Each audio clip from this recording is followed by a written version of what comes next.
Chicos, ¿cómo están? Buenas tardes con todos. Vamos a continuar nuestra clase del día de ayer, que era acerca de la unidad número 5. Parto, a ver.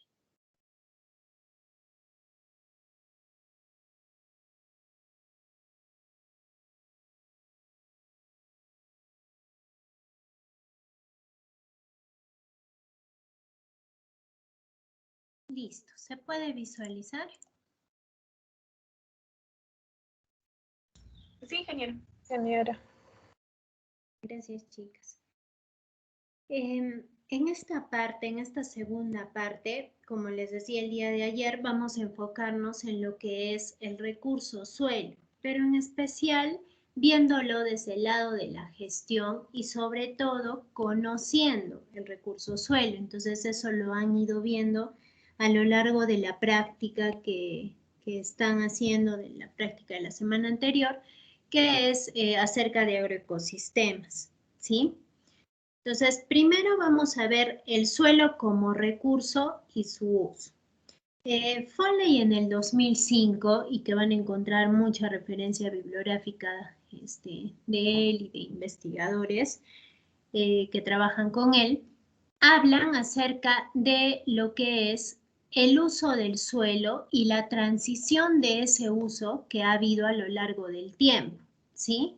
Habla que todo comienza pues en un 0%, donde va a ser prácticamente el inicio con un ecosistema natural, como podemos observar.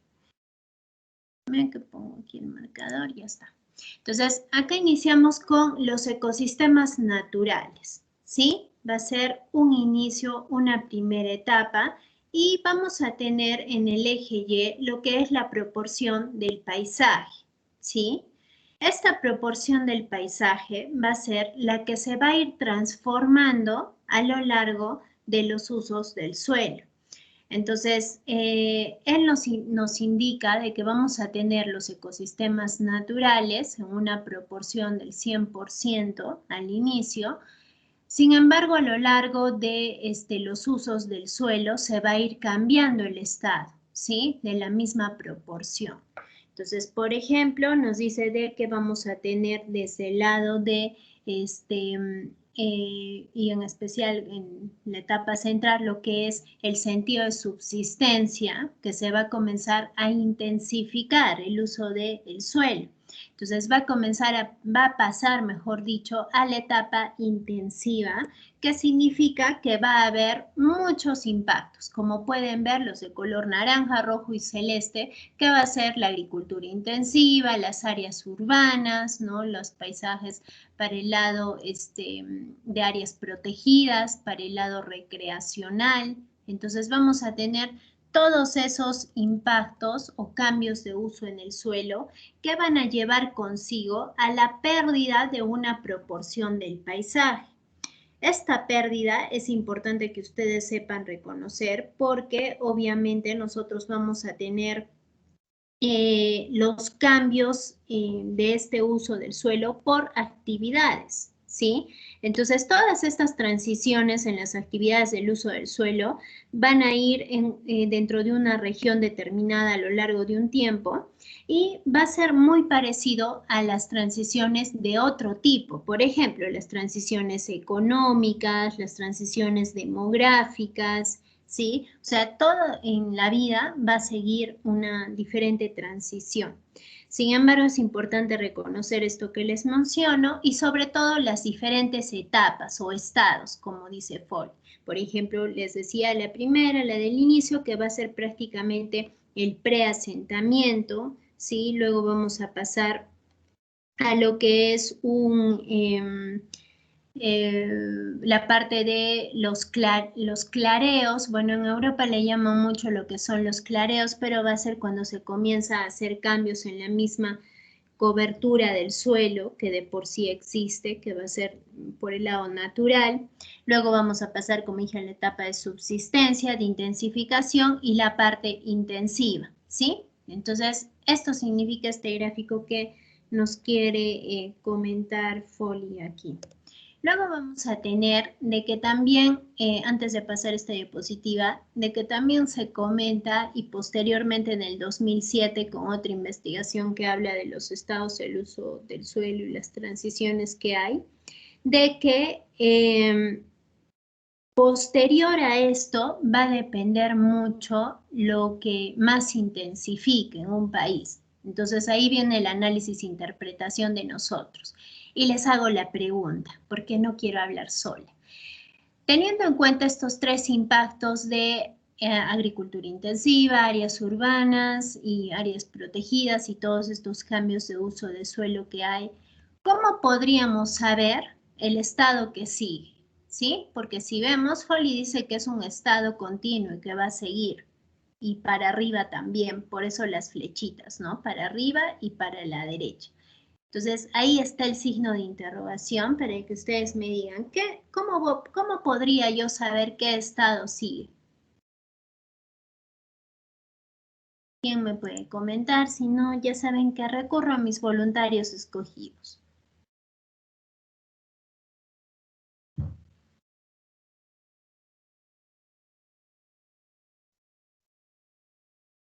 A ver. Danica, coméntame.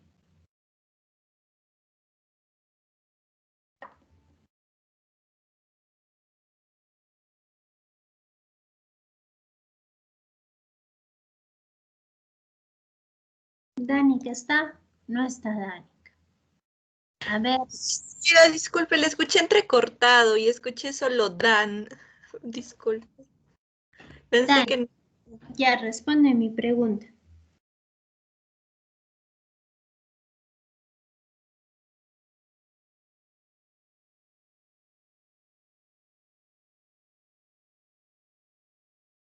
Perdí a Danica. Darlene,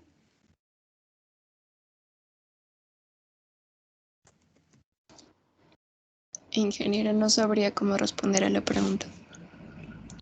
siempre hay una respuesta, hija, no hay una no respuesta, ¿sí? Yo nunca les voy a pedir una respuesta positiva, entonces tu respuesta es ausente porque igualmente siempre hay una opinión. Nunca yo les voy a calificar por una opinión buena o mala.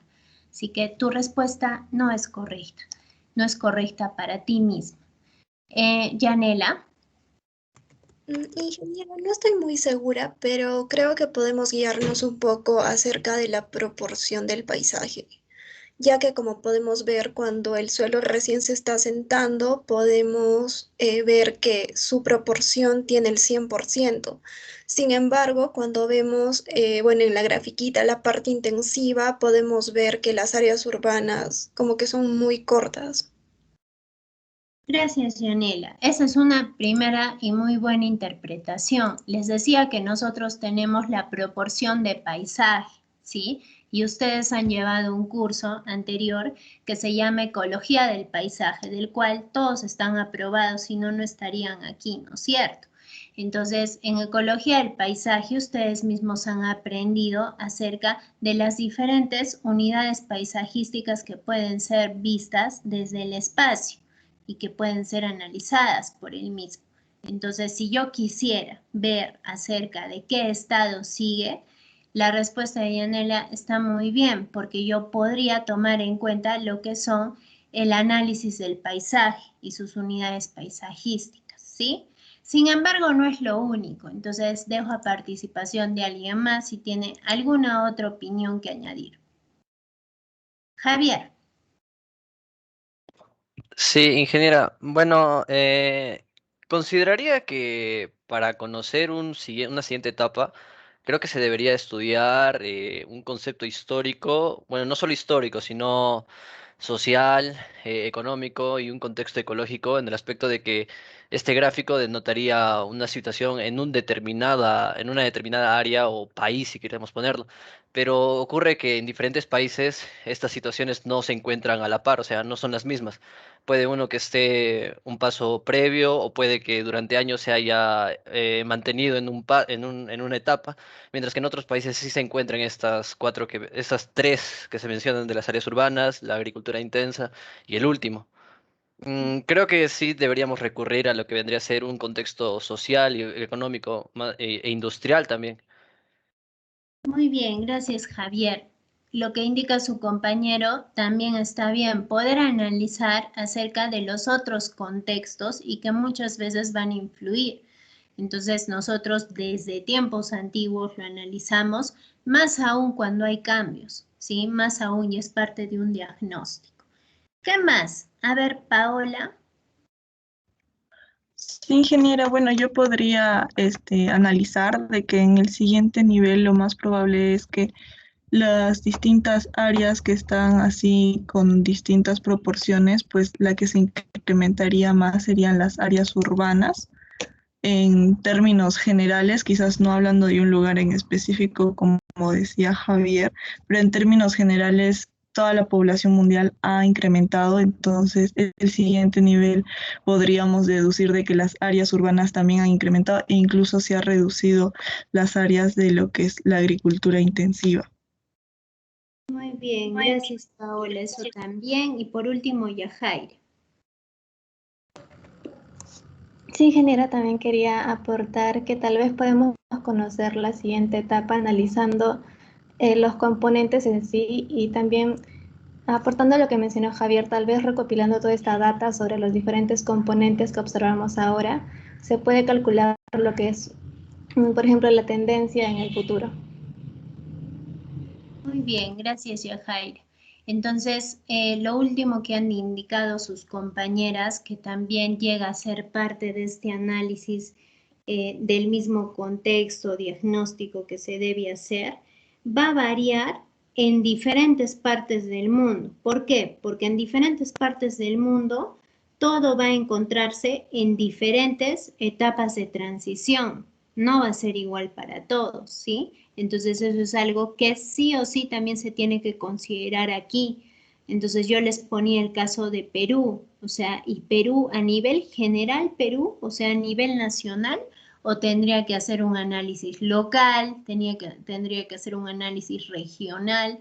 Claro que sí, entonces también se puede ir dividido hacia el lado de los mismos sectores, ¿sí? Entonces hablamos de análisis del paisaje, hablamos de contextos, hablamos de sectores y sobre todo hablamos de un diagnóstico situacional del momento, no sea en el año, en la etapa que se esté pasando de acuerdo a estos estados de transición.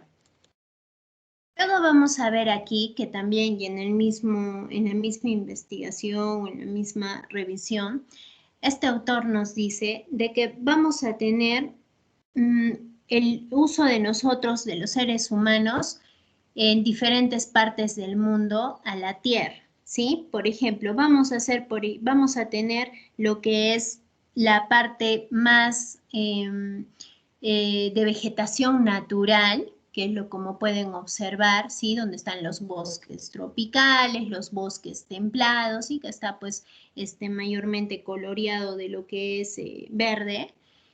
Luego vamos a tener lo que es la parte de cultivos, ¿sí? Que es esta parte de croplands. Ahí vamos a tener diferentes porcentajes donde más intensivo llega a ser, en qué lugares llega a ser más aún intensivo o no. Y por último, la parte de lo que es de los pastos, ¿no? De los pastizales, la cobertura de pastizales, en el que se va a ver también un cambio de uso del suelo y se va a ver por porcentajes.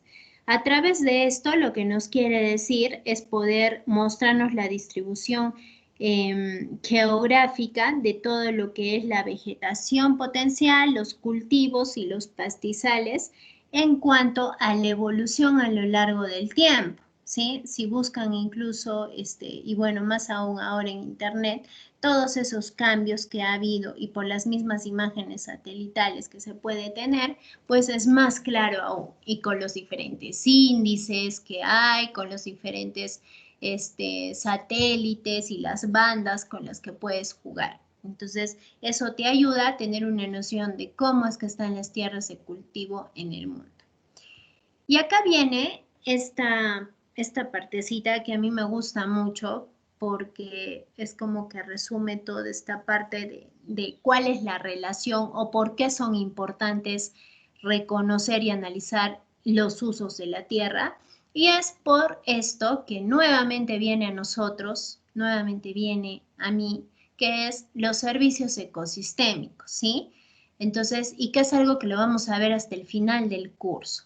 Entonces, ¿por qué estarán relacionados los servicios ecosistémicos a lo que es los usos de la tierra? Porque nosotros necesitamos identificar, según los diferentes ecosistemas, cuáles son los servicios que se tienen con mayor intensidad y con menor intensidad.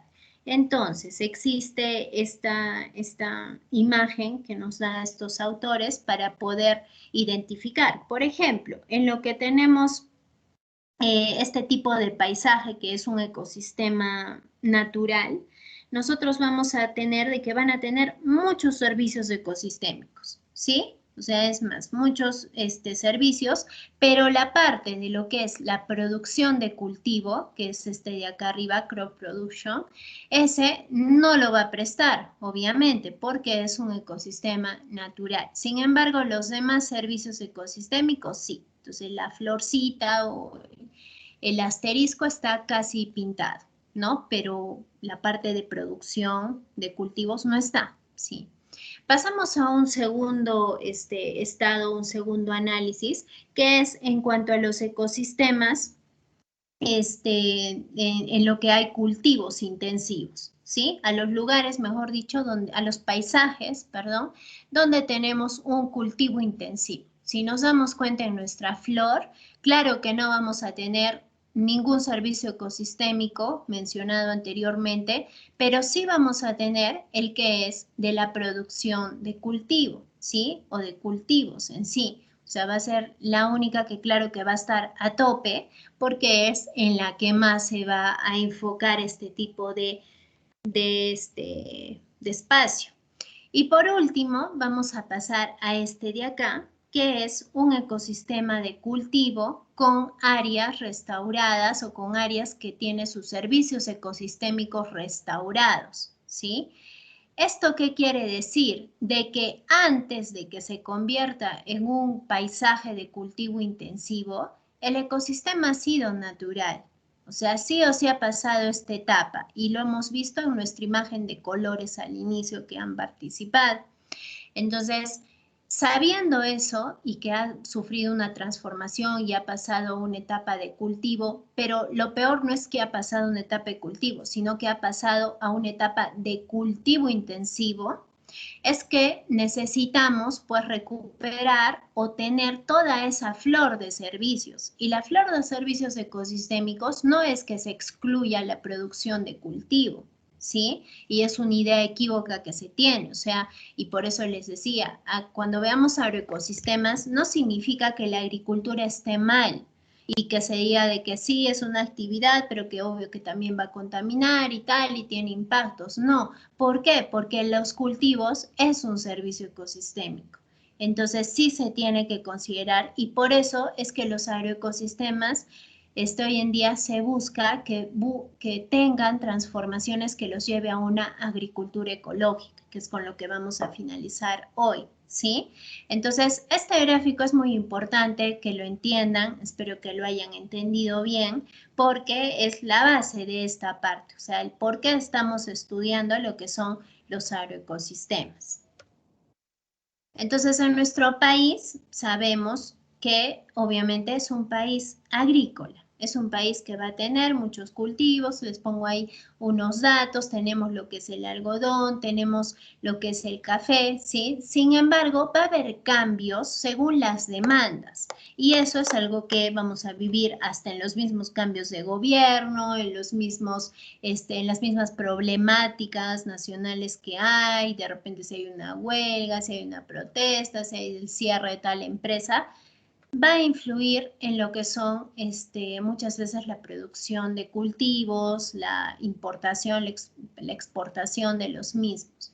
Entonces, significa de que la agricultura es una actividad que tiene importancia en el Perú, pero que también se ve enlazada a lo que es un servicio humano, ¿sí?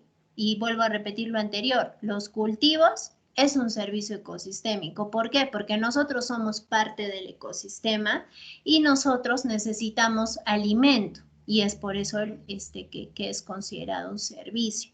Entonces, en nuestro país, claro que va a haber diferentes variaciones. Por ejemplo, acá les muestro un cuadro del Minagri del 2019, en el que muestra todas las exportaciones que se tiene, por ejemplo, en nuestro país, y los valores que se tienen a lo largo de los años, el peso, lo que se produce, ¿no? Las toneladas que se produce.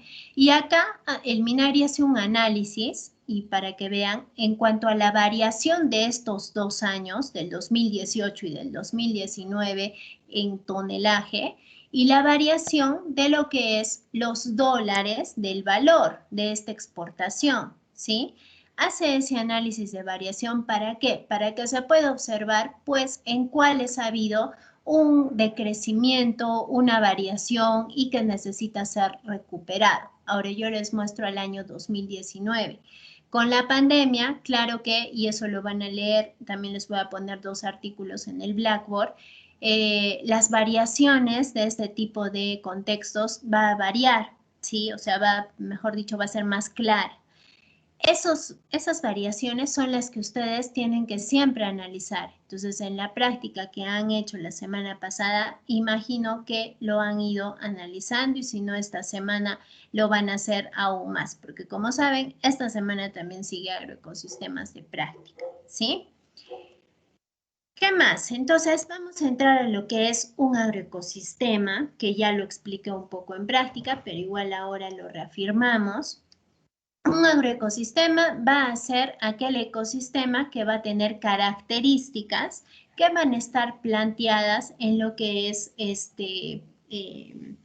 producir, ¿sí? Va a otorgar algo. Como dice, ser parte de un sistema económico, estar en lo que es producción, ¿sí? Entonces, cuando vemos la palabra agroecosistema, al costado va a estar la palabra producción. Entonces, ¿qué nos dice? Que el agroecosistema obviamente es un sistema como tal y también tiene sus entradas y también tiene sus salidas. Y como caja blanca también tiene sus procesos, ¿sí? Entonces es lo mismo que ustedes han hecho en su fase 1, en la práctica 1. O sea, es importante identificar un agroecosistema así, como un sistema. Entonces, como entradas, ¿qué tenemos? Tenemos energía, tenemos información, tenemos materiales, ¿no? ¿Qué entradas tenemos en ese agroecosistema? Luego, como proceso, tenemos los mismos recursos que utilizamos, tenemos los aspectos socioeconómicos, tenemos las tecnologías que usamos para que sea posible ese agroecosistema. Y como salida tenemos los productos agropecuarios, es decir, los productos que salen a la venta para su consumo. Entonces, viendo este esquemita de acá y este análisis, ahora vuelvo a hacer una segunda pregunta, ¿sí? Que espero que estén atendiendo porque como han visto, las participaciones ausentes, cada clase les voy a tomar en cuenta. Entonces, y obviamente las activas ya de por sí, porque como les dije, hablan y se quedan en el Insights. Entonces, teniendo en cuenta lo que es este esquema de agroecosistema, ¿quién me puede dar rápidamente un ejemplo de cualquiera en el Perú, de repente el que están trabajando, en el que me identifican rápidamente las entradas, en primer lugar? Luego pediré para el proceso y luego para la salida. Para las entradas, alguien que desee colocar su ejemplo. Ahí se salió, espérenme. Ya está.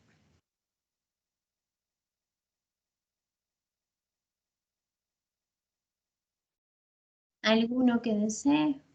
O llamo a alguien.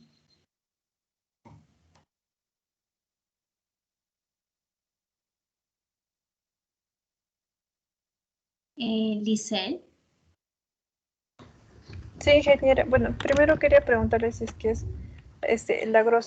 puede ser el agrosistema con el que estamos trabajando en prácticas, ¿verdad? Claro, cualquiera. Ok, ingeniera. Bueno, en este caso tal vez podría considerarlas como entradas las semillas de fresa, abono, también material de agricultura para cobertura de suelos y tales podrían ser herramientas. Muy bien, entonces vamos a colocarlo a ver qué querían. Está haciendo conflicto con mi pizarrita, no sé por qué, pero vamos a poner aquí. Espérame rápidamente.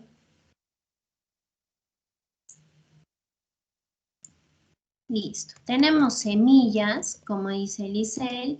Tenemos, ¿qué más me dijiste, hija? Abono, fertilizante, bueno, es material para abonar la tierra. Antes, muy bien. ¿Y qué más? Cobertura para el suelo y herramientas. Herramientas para poder ingresar estas entradas al agroecosistema, ¿no es cierto? Porque, ojo, van a encontrar herramientas en entradas y también pueden encontrar herramientas en proceso y también en salida, por si acaso, ¿sí? Bien, muy bien, gracias, Lisel. En proceso, alguien que desee dar ejemplo de proceso.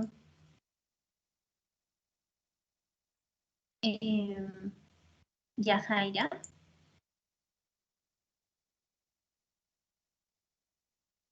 ¿O era de antes? No sé. ¿Alguien desea de proceso?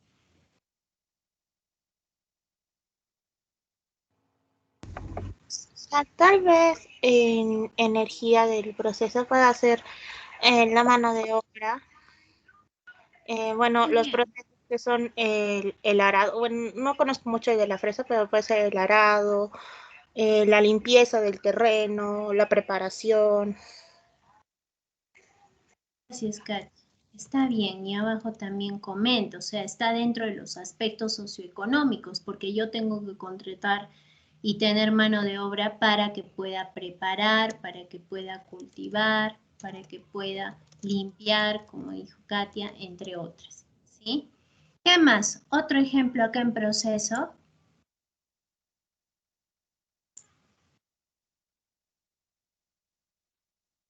A ver, Ángela Vanegas.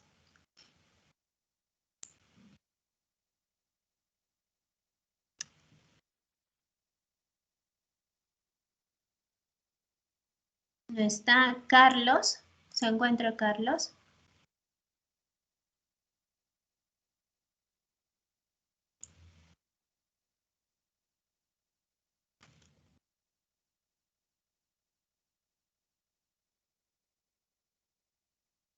Macarena. Sí, ingeniera, justo quería levantar mi manito y nosotros estamos trabajando en prácticas con un predio agrícola ubicado en Acarí que se dedica al monocultivo del olivo. Entonces estaba pensando que en lo que respecta a tecnologías podría ser la maquinaria o los equipos que utilizan porque ahí venden o distribuyen la aceituna de dos formas, una que es procesada y otra semiprocesada, entonces de repente podrían hacer la maquinaria o los equipos que utilizan para ello. Muy bien. Entonces, ¿qué equipos? Un ejemplo de equipos.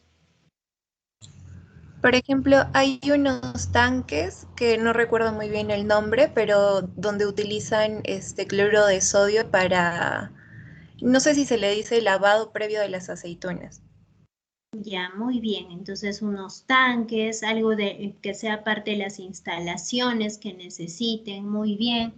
¿Qué más puede ser? Por ejemplo, los medios de transporte. Necesitan tractores, necesitan algún equipo de arado o es un arado manual. Necesitan, no sé, cualquier otra tecnología, ¿sí? Entonces, eso también lo tienen que tener muy claro dentro del proceso. Y bueno, el mismo recurso natural en sí, que obviamente se va a tener gracias a la capacidad productiva de la tierra. Y por último, lo que es las salidas, que bueno, las salidas va a ser dentro de los residuos agrícolas, los mismos productos que ya lo dijimos, materiales, porque obviamente también salen los materiales, no creo que se queden acá, ¿sí? Entonces, eso tienen que saber bien identificar, chicos, no por gusto lo he hecho una pausecita aquí. Entonces, en los agroecosistemas va a haber una palabra que van a encontrar mucho en bibliografía o cuando busquen acerca de ellos, que es la sustentabilidad. ¿Por qué? Porque el agroecosistema tiene que ser sustentable. Recordemos que es muy diferente ver el lado del desarrollo sostenible como tal y los enfoques y todo lo que hemos visto la unidad, la fase pasada. Este agroecosistema se enfoca en lo sustentable porque tiene que ser algo que permita su sustento, o sea, que permita ser un ecosistema productivo, porque recordemos que está basado en eso, por algo es agricultura, ¿sí? Sin embargo, Soriano, desde el 98, dice que se tiene que involucrar lo que es el lado económico y lo que es el lado social, no solo la parte de que sea sustentable, ¿sí? Entonces, por el lado ecológico dice que tiene que ser, sí, productivo, pero tiene que tener estabilidad y tiene que tener resiliencia. Y por el lado económico-social, que tiene que tener equidad, solidaridad, asociatividad. Los agroecosistemas tienen que tener una visión a buscar hoy en día la agricultura ecológica. Sin embargo, años atrás no existía ese término, ¿sí? Y menos este de acá que yo les muestro. Pero se tenía en cuenta de que, claro, sí, también, y eso va a pasar en muchas partes y no sé si en sus prácticas habrán identificado. Si hay lugares que comienzan a exceder, pues paran, ¿sí? Porque saben de que no les conviene tampoco exceder hasta el final esta parte productiva porque se van a quedar sin nada. Ese tipo de análisis ya se hace desde años atrás, obviamente por eso la parte agrícola es desde hace muchísimos años. Sin embargo, sí está ocurriendo de que la sobreexplotación y todo lo que hemos visto en las fases de cambio de uso de suelo sí se han incrementado en estos últimos años, ¿sí? Por último, les muestro esto, que es la cruz de los arquetipos, ¿sí? Los arquetipos de la interacción, seguridad alimentaria, biodiversidad. ¿Qué significa estos arquetipos? Significan como un modelo de los sistemas ecológicos que hay, ¿sí? Por ejemplo, tenemos la parte de lo que es la biodiversidad, como esta flecha verde, y tenemos la parte de seguridad alimentaria. Recuerdan que ayer vimos lo que es seguridad alimentaria, y les dije que ahora se iba a ver aún más porque vimos seguridad hídrica. Seguridad alimentaria es lo mismo, es lo que se garantiza a la población que va a tener sustento alimentario, ¿sí? Entonces, esta cruz de este arquetipo que nos muestra Fisher nos dice que va a haber 4 tipos de estados. Por ejemplo, nosotros vamos a tener el estado de win-lose, que va a significar la agricultura, los paisajes que tienen una agricultura intensiva. ¿Por qué win-lose? Porque se va a tener alta seguridad alimentaria, sin embargo, una baja biodiversidad. Por eso es que vemos esta flechita hacia el lado izquierdo, como low, ¿sí? Este es un primer arquetipo. Luego vamos a tener lo que es el arquetipo, de acá, perdón, de abajo, que es el lose-lose, que es los paisajes degradados. Este tipo de paisajes va a tener una baja seguridad alimentaria y una baja biodiversidad, porque obviamente ya está degradada. Luego pasamos a lo que es el lose-win. Este tipo de estado o de arquetipo va a tener una alta biodiversidad, sí, pero va a tener una baja capacidad de seguridad alimentaria. Entonces, claro, se va a enfocar en la conservación, como vemos acá, pero al conservarse solo en la, a enfocarse solo en la conservación, estamos perdiendo el sentido del agroecosistema. Entonces estaría mal, porque no se puede simplemente, les decía, decir chao agricultura y punto. O sea, no se podría hacer eso. ¿Por qué? Porque es un medio de sustento económico.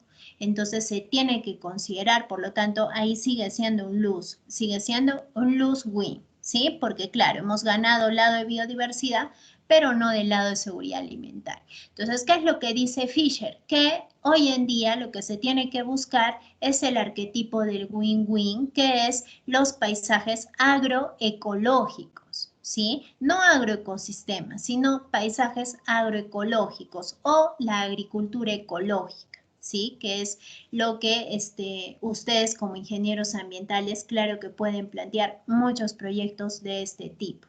Entonces, la agricultura ecológica en sí es un término nuevo, sin embargo, desde los años 40 ya se tiene interés en poder proponer sistemas alternativos para disminuir la degradación del suelo. En el año 70 también, ¿no? Cuando existen las diferentes revoluciones, en los 90 con cuando ya ir en contra de los monocultivos que estaban causando degradación de suelos como era la soja, ¿sí? Tener un sistema social en contra de todo lo que está globalizado. Y bueno, en los últimos años, pues, diferentes cosas, porque claro, se va a tener productos comercializados ahora en el supermercado, se tiene full importaciones, ¿no? Y la agricultura sí, sigue siendo una actividad importante, sin embargo, la agricultura ya muchas veces se enfoca al exterior, ¿sí? Entonces, del empezar en ese interés, ahora el más grande es hacia el lado económico, el de ganar. Y por eso es que la agroecología busca un nuevo campo de conocimientos, busca ese nuevo interés de poder manejar holísticamente todo, de poder tener agroecosistemas sustentables, ¿sí? Y eso es prácticamente lo que ustedes están haciendo y van a hacer en prácticas. Acá Soriano nos muestra dónde está la agroecología y está justo en el nivel de ecosistema. Es decir, la agroecología puede ver a este nivel y puede ayudar a este nivel. Entonces, miren la importancia de poder identificar bien cuándo se puede hacer agroecología. Porque hacer agroecología no es algo complicado. Nosotros, claro, suena un poco nuevo, recién se comienza a introducir este término, pero si tiene una buena propuesta, organización, financiamiento, actores, porque actores acá es lo que más hace falta, no se identifican actores, se dice, ya, vamos a ayudar a los agricultores. Ya, perfecto. ¿Qué actores hay? ¿Cuál es tu plan? ¿Qué estrategia tienes? No hay nada de eso. Entonces, eso justamente es lo que hace falta, poder tener un plan, una propuesta hacia ello. ¿Para qué ayuda la agricultura ecológica? El control biológico de plagas, fertilización, que haya rotación de cultivos, que haya labranza reducida, se enfoca en todas esas características.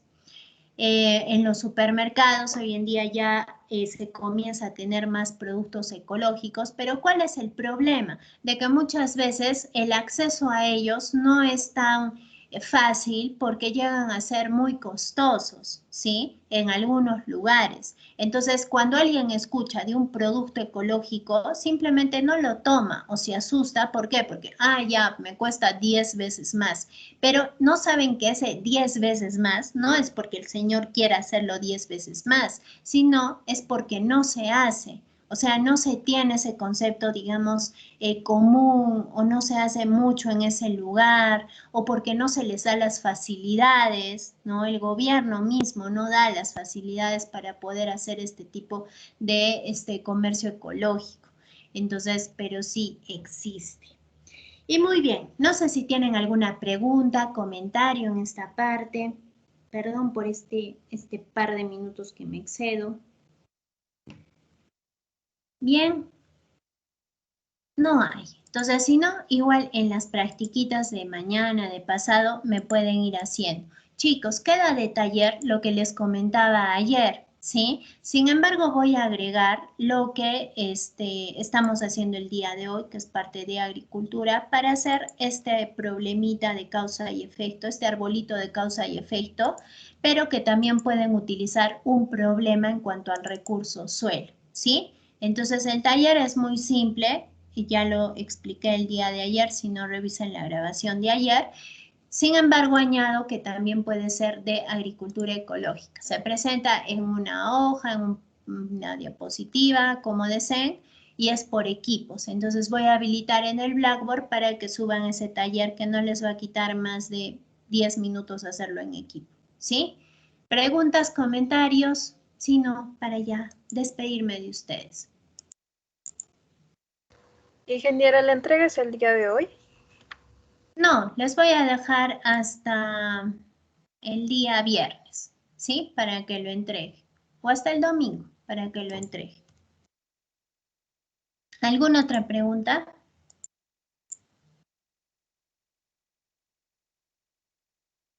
Muy bien, entonces ya van a encontrar en su Blackboard todo, las diapositivas, todo.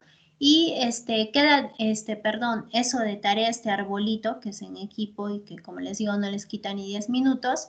Y que lean los 2 artículos que les he subido, por favor, ¿sí? Léanlos, es parte de la fase. No les voy a decir que lo lean para mañana, pero sí que lo lean porque es parte de la fase. Y también que me consulten si no entienden algo. Recuerden que todo lo que yo subo en el Blackboard es evaluado. Ya chicos, gracias, cuídense mucho, nos vemos en práctica.